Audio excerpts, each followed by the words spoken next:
ndashima Imana cyane kuko nahabonetse abantu benshi ntari niteze. Ibi bigaragaza ko Imana yanshyigikiye kandi n'abantu banshyigikiye, namwe mwashyigikiye.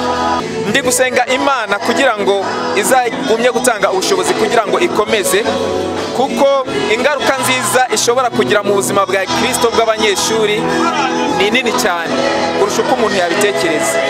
Ndi gusenga rero kandi nizera ko bizakunda bikajya bigaruka.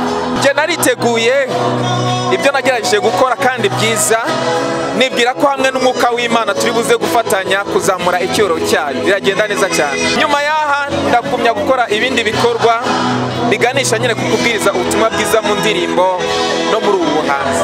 Video nazo zizaza nyinshi cyane kandi nibwira ko namaze kuyipanga muzazibona mu minsi izaza. Icyo nakongeraho nuko nkunda gospel yo mu Rwanda, nkunda impirimbanyi zayo, harimo abanyamakuru, harimo abapromoters, harimo abahanzi, harimo buri wese urwanishaka kugira ngo umurimo w'Imana uzamuke ugere ku rwego yategekeye nyine yawutegekeye kugeraho. Murakoze namwe.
I'm